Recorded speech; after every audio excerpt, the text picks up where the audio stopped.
జై స్వరాజ్ టీవీ ప్రేక్షకులకు నమస్కారం. నేను మీ తోటకూర రఘు మాట్లాడుతున్నాను. ఇప్పుడు మనం కాశీనాథుని సుబ్రహ్మణ్యం గారు ప్రముఖ జ్యోతిష్యులు. ఆయన గతంలో జై స్వరాజ్ టీవీకి ఈ రీసెంట్గా అనమాట ఈ 2024 ఎన్నికల్లో అంటే మన చంద్రబాబు నాయుడు గారి జాతకం ఎలా ఉంది, మోడీ గారి జాతకం ఎలా ఉంది, లోకేష్ గారి జాతకం ఎలా ఉంది, జగన్మోహన్ రెడ్డి గారి జాతకం ఎలా ఉంది, ఇలా చాలామంది యొక్క ప్రముఖుల యొక్క జ్యోతిషం చెప్పారు. గతంలో కూడా రామారావు గారు, అలాగే బాలకృష్ణ గారు, హరికృష్ణ గారు, కృష్ణ గారు, చిరంజీవి గారు వీళ్ళ యొక్క జాతకాలు కూడా చెప్పారు. ఆయన ఆ చెప్పినటువంటి దానిలో వాళ్ళకన్నమాట మార్కెట్ పెరుగుతుంది, ఫలానా సినిమాలు హిట్ అవుతాయి, మార్కెట్ పెరుగుతుంది అని చెప్పేసి కూడా చెప్పడం జరిగింది. ఆ గత అనుభవాల దృష్ట్యా మేము 2024 ఎన్నికలు పీకులు వచ్చిన సమయంలో ఆయన జాతకం చెప్పారు. అదే సమయంలో ఒక ముగ్గురు జ్యోతిష్యులు, అంటే చాలామంది జ్యోతిష్యులు చాలా రకాలుగా చెప్పారు. అందులో ముగ్గురు, వేణు గారు, ఆచార్య గారు, ఇంకొకటి చిరుకొరి ఆయన, అలా వాళ్ళందరూ కూడా ఇది చంద్రబాబు నాయుడు గారు ఓడిపోతారు, అంటే జగన్ గారు అధికారంలోకి వస్తారు అని చెప్తూ ఆ చెప్పడం కూడా ఎలా చెప్పారండి, ఇన్ని ఓట్ల తేడాతో ఓడిపోతారు అని చెప్పి ఆ ఓట్ల సంఖ్యను కూడా చెప్పి ఛాలెంజ్ చేశారు.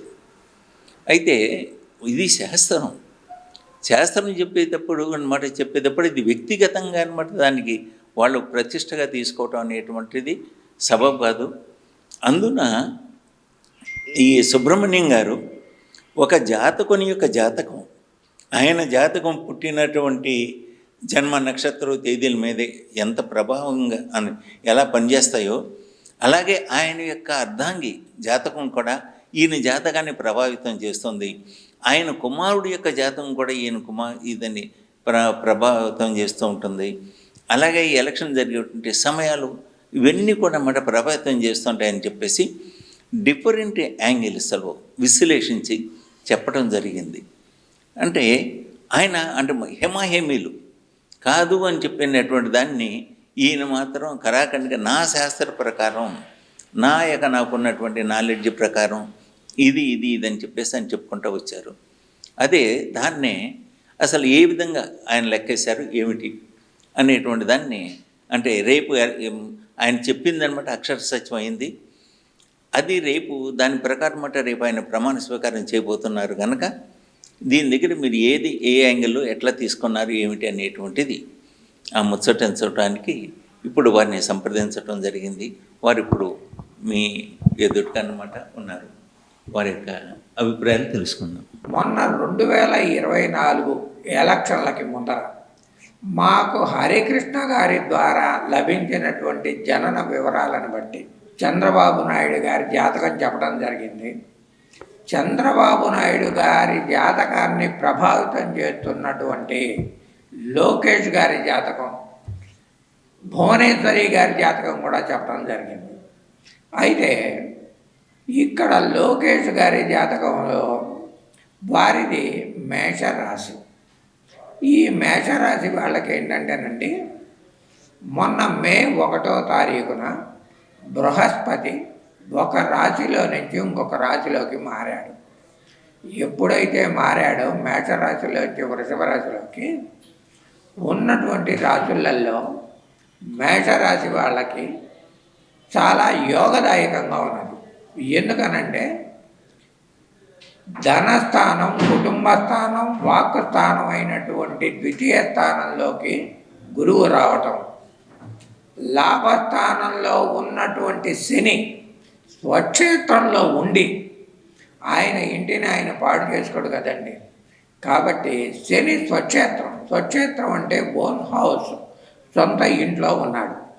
ఎప్పుడైతే మేషరాశికి శని లాభస్థానంలో ఉండి ద్వితీయ స్థానంలో గురువు ఉన్నాడో, చంద్రబాబు నాయుడు గారిది హస్త నక్షత్రం కన్యారాశికి ఎప్పుడైతే భాగ్యస్థానంలో గురువు ఉన్నాడో, భాగ్యస్థానంలో గురువు ఉండటం వలన ఇక్కడ లోకేష్ గారి జాతకంలో ఉన్నటువంటి గ్రహాలు మేషరాశికి చాలా బలీయంగా ఉండటం వలన ఇంతకు ముందరే మనం అనుకున్నాం లోకేష్ గారి జాతకం చాలా ప్రభావితం చేస్తుంది.